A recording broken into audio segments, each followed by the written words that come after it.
You know what I see everywhere I look? People who are exhausted, people who work 12, 14, 16 hours a day, and yet somehow at the end of the year, they're in exactly the same place they were 12 months ago, maybe even worse off. They're busy, incredibly busy, but they're not moving forward, and most of them have no idea why. I spent decades studying this phenomenon, both in myself and in the thousands of people I've worked with at Bridgewater. What I discovered will probably make you uncomfortable, but it's a truth you need to hear if you want to break free from this cycle of frantic busyness that leads nowhere. The problem isn't that you're not working hard enough. The problem is that you're confusing motion with progress. You're confusing activity with achievement.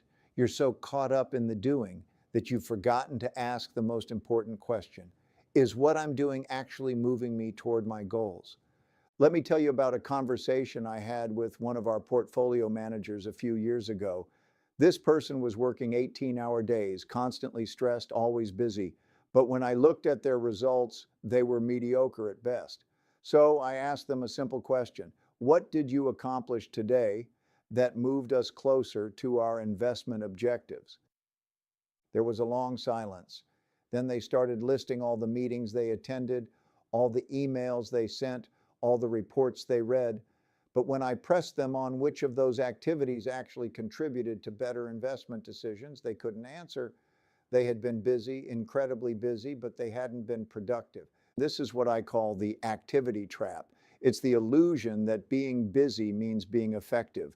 But here's the truth. There's no correlation between how busy you are and how successful you become. In fact, I've found that the most successful people often appear to be doing less, not more.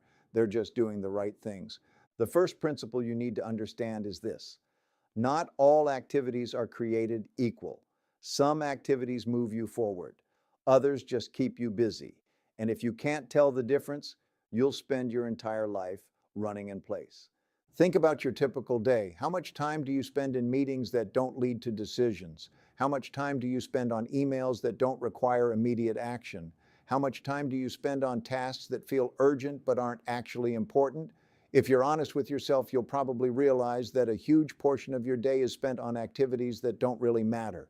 This is what happens when you don't have clear principles for how to spend your time.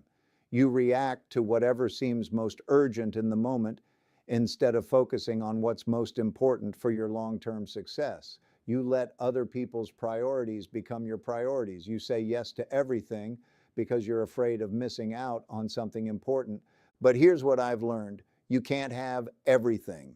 Maturity is the ability to reject good alternatives in order to pursue even better ones. Most people never learn this lesson. They try to do everything, and as a result, they do nothing particularly well. At Bridgewater, we have a principle. It's more important to do big things well than to do small things perfectly. Most people get this backwards. They spend enormous amounts of time perfecting things that don't really matter while neglecting the few things that could actually transform their lives. I remember early in my career, I would spend hours crafting the perfect email or preparing for relatively unimportant meetings. I thought I was being thorough and professional. But what I was really doing was procrastinating on the harder, more important work of developing better investment strategies and building better relationships with clients. The breakthrough came when I started asking myself a different question. Instead of, what do I need to do today? I started asking, what are the few things that, if I do them well, will have the biggest impact on my long-term success? This shift in thinking changed everything. Most people operate from a to-do list mentality. They make lists of everything they think they should do, and then they try to check off as many items as possible. But this approach is fundamentally flawed because it treats all tasks as equally important.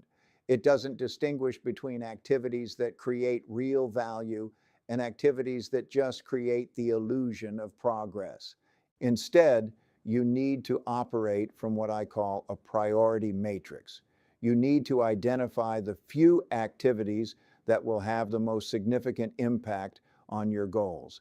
And you need to protect time for those activities, even if it means saying no to everything else. This requires brutal honesty about what really matters. It requires the discipline to disappoint people who want you to do things that aren't aligned with your priorities. It requires the courage to stop doing things that feel safe and familiar but aren't actually moving you forward. Let me give you a specific example. One of the biggest time wasters I see in business is meetings without clear objectives or decision-making authority. People spend hours in rooms talking about things without any clear outcome. They mistake discussion for progress. They confuse being informed about everything with being effective at anything. At Bridgewater, we have strict principles about meetings. Every meeting must have a clear purpose. Every meeting must have someone with the authority to make decisions. Every meeting must end with specific next steps and accountability. If a meeting doesn't meet these criteria, we don't have it. This might seem rigid, but it ensures that our time is spent on activities that actually move us forward. The same principle applies to information consumption. Most people are addicted to consuming information. They read every article, watch every video, attend every webinar. They think that staying informed about everything will somehow make them more successful. But information without application is just entertainment. I learned this lesson the hard way. For years, I was obsessed with reading everything I could get my hands on about markets and economics. I thought that the more I knew, the better investor I would become. But knowledge without a framework for applying it is useless. In fact, too much information can actually hurt your decision-making by creating analysis paralysis. The breakthrough came when I started focusing on principles rather than just information. Instead of trying to know everything, I focused on understanding the fundamental patterns that drive markets. Instead of reacting to every piece of news, I developed systematic approaches for making investment decisions. This shift from information consumption to principle application transformed my effectiveness. The same pattern applies to personal productivity. Most people are constantly switching between tasks, checking email every few minutes, responding to every notification immediately.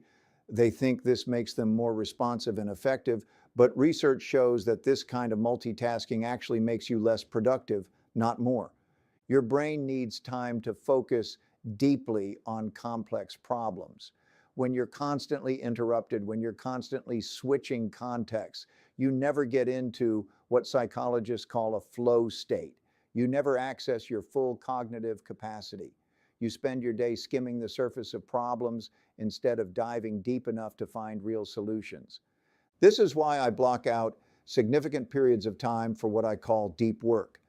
During these periods, I turn off all notifications. I don't check email. I don't take phone calls unless it's an emergency. I focus on one important problem and work on it until I make meaningful progress. This approach allows me to accomplish more in 2 hours of focused work than most people accomplish in an entire day of scattered activity. But here's the deeper issue. Most people stay busy because they're afraid of the discomfort that comes with focusing on what really matters. It's easier to respond to emails than to work on your long-term strategy.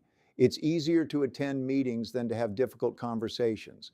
It's easier to work on small, manageable tasks than to tackle the big, scary problems that could actually change your life. Busyness becomes a form of procrastination. It becomes a way to avoid confronting the fact that you might not know what you're doing. It becomes a way to feel productive without actually being productive. It becomes a way to stay in your comfort zone while convincing yourself that you're working hard. The truth is, the activities that will have the biggest impact on your success are often the ones you most want to avoid. They're the ones that make you uncomfortable. They're the ones that require you to learn new skills, to have difficult conversations, to take risks, to confront your own limitations. Most people never break through to the next level because they're not willing to do the uncomfortable work that breakthrough requires. They stay busy with safe, familiar activities that don't really challenge them or change anything meaningful about their situation. I want you to think about your own life. What are the one or two things that, if you did them consistently and well, would completely transform your trajectory? What are the activities you've been avoiding because they're difficult or uncomfortable or uncertain? Maybe it's having that difficult conversation with your business partner about the direction of the company. Maybe it's finally learning the skills you need to advance in your career. Maybe it's starting that side business you've been thinking about for years. Maybe it's investing the time to understand your finances and build a real wealth building strategy. Whatever it is, I guarantee you that you already know what it is. The question is, are you willing to stop being busy with things that don't matter so you can focus on the things that do? This requires what I call principled prioritization. You need to develop clear criteria for deciding what deserves your time and attention. You need to get comfortable saying no to good opportunities so you can say yes to great ones. You need to stop measuring your worth by how busy you are and start measuring it by how much progress you're making toward your most important goals. Remember, you can work hard and creatively to have just about anything you want, but not everything you want. The people who understand this, who make conscious choices about where to focus their energy, these are the people who break free from the busyness trap. These are the people who actually move forward. The question is, are you ready to stop being busy and start being effective? Are you ready to focus on the few things that really matter instead of trying to do everything? Are you ready to make the difficult choices that real progress requires? If you are, then you're already ahead of most people who will stay trapped in endless busyness for their entire lives.